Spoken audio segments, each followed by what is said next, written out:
Hey, it's Nay. Hold on. And welcome back to my channel. Welcome if you're new here. Today I went to the mall with my husband to Bloomingdale's and we bought a fragrance. Actually, we each bought a fragrance, but my husband took his fragrance with him to work, so I cannot show you what we got him, but I can show you what we got me. So we went and I smelled so many fragrances, and I did have a budget for myself because, what is this? She gave me some samples of stuff. I'm not sure what. So we're just going to go through all of this stuff together. I smelled so many fragrances, but I had a budget, okay? Of course, I would like an initial fragrance. Paragon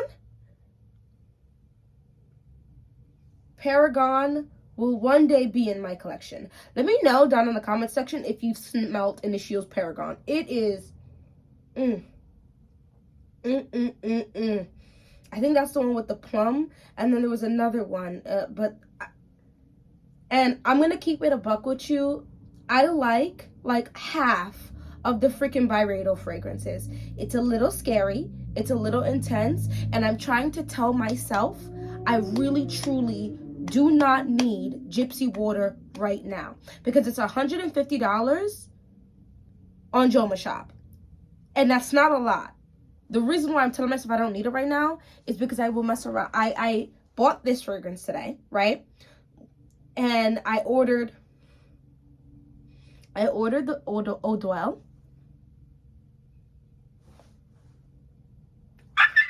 I did. I couldn't help myself. It's $130 for the 1 fluid ounce. Guys, I had to. I had to. No, someone.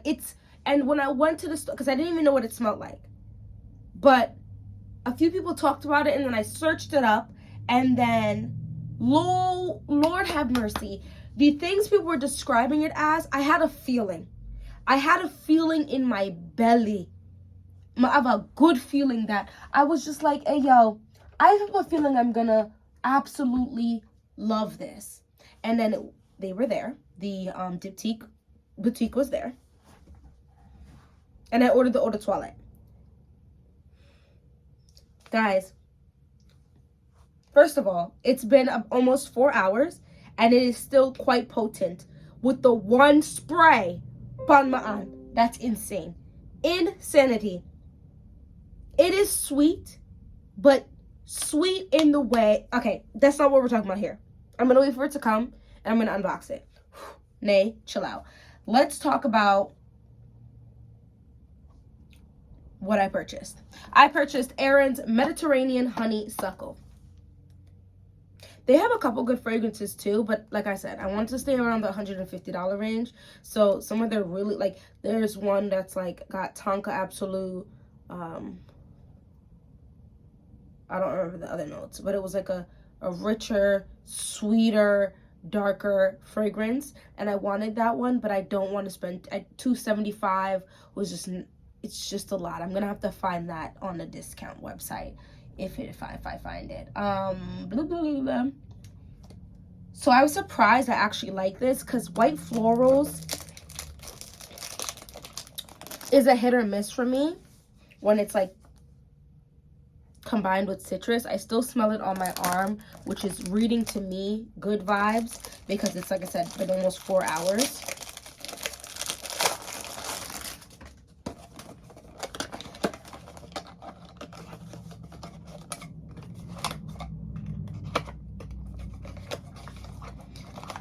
And this is my first Erin fragrance. This is an adorable bottle. This is so small.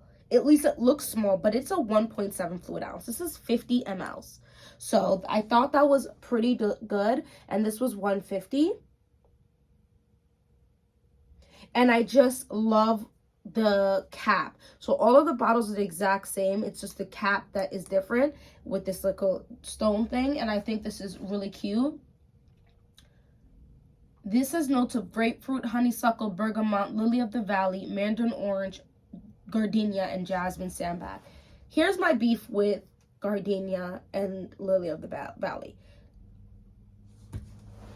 Often enough for me, if it's too strong in a fragrance, it comes off sharp, like a sharp soap. Like it's pungent, not pungent, pungent's wild, but a very sharp soap smell, and I don't like it. Now, I do smell the soap smell, and it is slightly sharp, but in the dry down, this is now like it's almost bubbly. There's bergamot in here. It's like a bubbly, citrusy, slightly like soapy type of fragrance that is super, super pretty.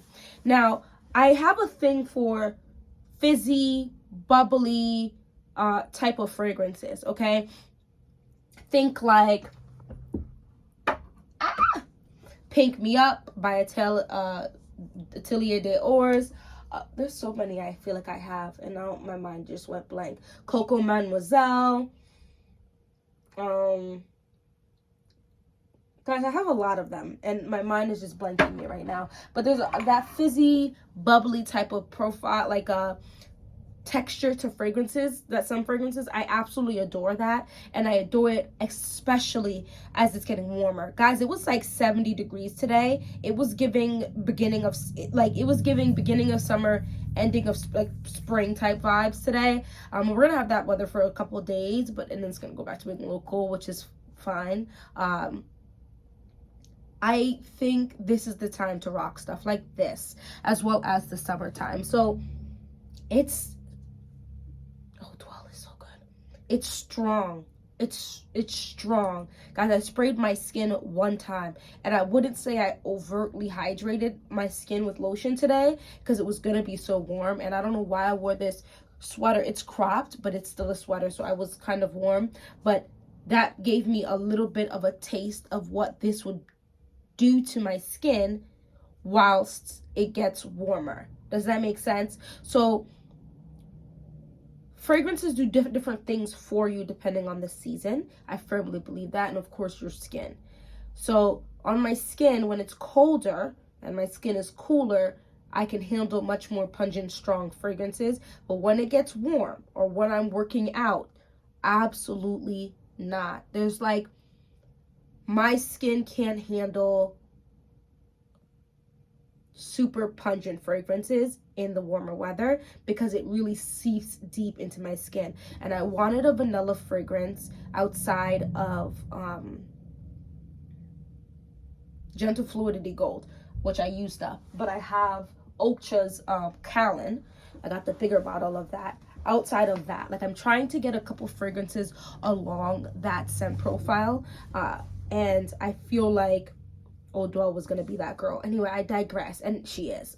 Ugh, let me stay focused. It's gonna be here in a couple days, so be prepared for that video. But this is so lovely, guys. I think that for me, this would be a daytime scent. I could, however, make this a nighttime scent by coating this in a super sweet scent profile. I wouldn't mix this with a crazy spicy scent profile, but I could rock this at nighttime with like, I think I would try this with Sweet Lemon Pink Pepper. I would try this with Time for Romance, Juliana Perfumes, my Dapper Escapade Gourmand, Charosa 71, Vanilla 28. Would I try this with C? No, I wouldn't try this with C Intense. I would try this with a lot of different fragrances. I feel like citrus, a bubbly citrus is just gonna work, and the white florals can be toned down with the sweetness. It's fresh. It's bright. It almost brings me a little bit like joy because it's so bright and uplifting, and that bubbliness is very punchy bubbly, like you pop the bottles of a champagne, you know what I'm saying, and it fizzes out. Oh, it's so lovely. And it just kind of drifts into the air as like a fog it's not quite wispy. It's not wispy. It's not like a cloud. It's like a fog of this thick, of this of this bubbly citrus white floral fragrance. Now, if you don't like white florals at all, this is not the fragrance for you. I wouldn't purchase it because it's very white floral. You can most definitely smell the gardenia and the lily of valley. I would not have been able to tell you there's jasmine sambac in this fragrance, so I wouldn't be too cautious of that particular note.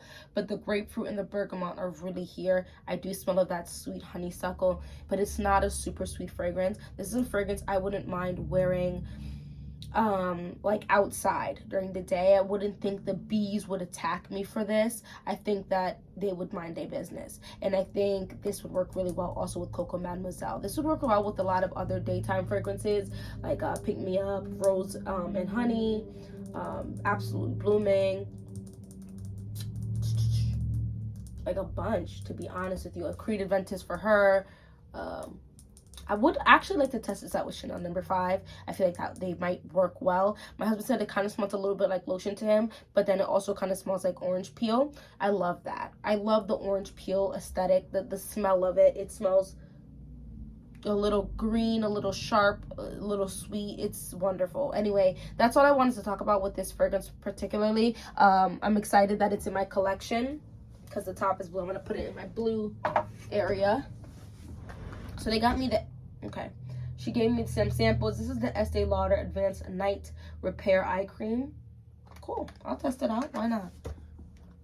Estee Lauder Soft Clean Moisture-Rich Foaming Cleanser. I gotta see if there's what's in here, but I might try this. I'm a little picky on my cleanse. This looks like a lipstick. Is this a lipstick? Oh gosh, I hope she didn't give me pasty lipstick. Let's see. Limited edition lipstick in Wild Rose. Oh no, she looked like she did a good job with this. Hold on.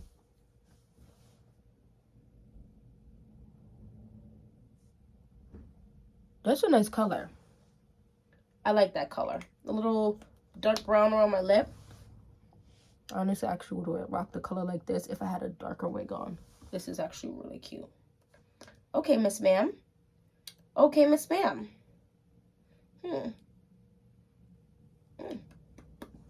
Anyway, thank you so much for watching this whole video. Let's talk down in the comment section about Erin. She told me that it's run by Estee Lauder's granddaughter. Showed me a picture of her. I heard a couple times about Erin like 2 years ago, but I don't really hear people talk about the brand anymore. I'm not sure why. Let's talk about it down in the comment section. I do know things come in and out of fads all the time. I haven't really seen anybody declutter any Erins, but I'm gonna actually look that up now and see what's going on with that. Anyway, thank you so much for watching this whole video, and hopefully I'll see you in my next one. It's Goddess Nayr. Look good, feel good, smell good. Have a great day. Bye.